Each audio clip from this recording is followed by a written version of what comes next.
Cannabis has been legal in Canada for 5 years now. We're about to hit the anniversary. And a new study is taking a closer look at the impact of using cannabis at a young age. It found teenagers who use cannabis are 11 times more likely to develop a psychiatric disorder compared with teens who don't use. So for a closer look at the study, what it means, we're joined by Dan Riskin, CTV Science and Technology Specialist. Dan, good morning to you. Good morning.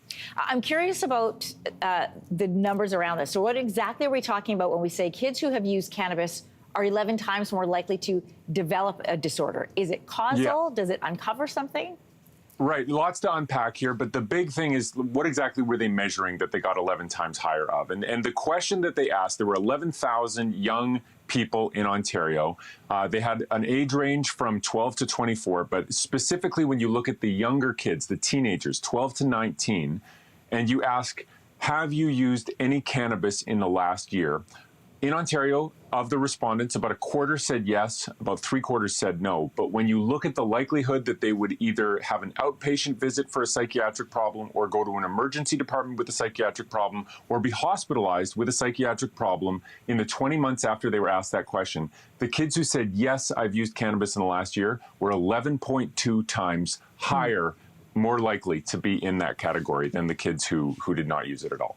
Dan, just before we go into the older age, to do a comparison of that group that was tested, when they say psychiatric disorders, for people at home that might be wondering, what does that actually mean?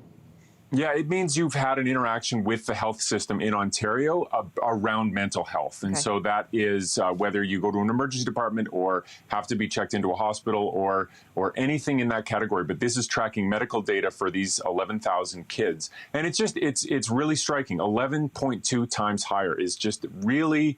I was shocked. I was gobsmacked. I know already that cannabis has different effects on the developing brain compared to people that are grown up, but this really sent chills. Yeah, that teenage group that you just mentioned, let's compare it then to the older end of the group that was tested, adults aged 20 to 24. And what were the differences?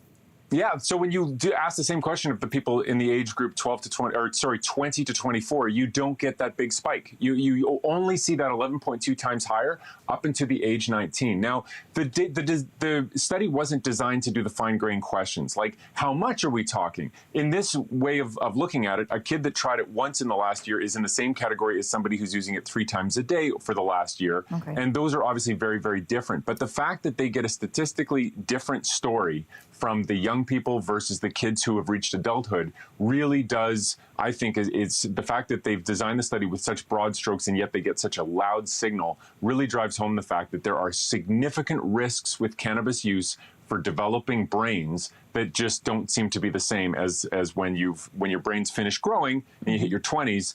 It's just a different story. Some kids that are prone to mental health issues, I'm talking about the older age of that group, they self-medicate with cannabis, anxiety, depression, just some of those issues. Yeah. So what about reverse causation? Right. So one way you could interpret these data is you've got some kids that are headed, because of their genetics or their environment or whatever, they're going to have these psychiatric problems anyway. And just as an adaptation, they end up taking cannabis as a self-medication. And so this could be a reverse correlation. But the researchers really tried to design their experiment to get away from that. So what they did is they first of all, if anybody had any kind of a mental health interaction with the health system, they were excluded from this study. So these were all kids who had not had any prior interaction. And they really believe, based on what they've got in their data here, that even if there is a little bit of a reverse correlation story for some of these kids, that it just looks very much like cannabis is causing the problems that we see. And so the big take home is, cannabis it's one thing for adults, but it's much more dangerous for young people. Yeah, 11 times higher. Listen, you and I have kids that are in this age group of this study. So how do you talk to your kids about it? Because, there's phrases like just say no, or this is your brain on drugs. Those feel pretty out of date. They do. I mean, what's nice here is it's a very clear story, right? And so, talking to my kids, they can understand 11 times higher as well as an adult can. And so having those conversations and saying, look, this is driven by data.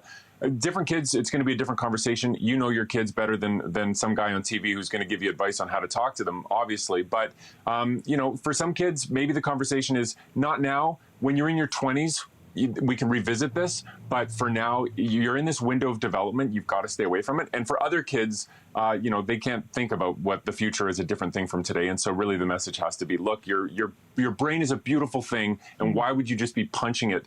Why are you punching yourself in the brain when you could be helping that thing grow into something great? Really great conversation this morning, Dan. Thank you. Yeah, thank you. Hey, thanks for watching. If you liked this, be sure to subscribe here, or you can check out more Your Morning videos right here.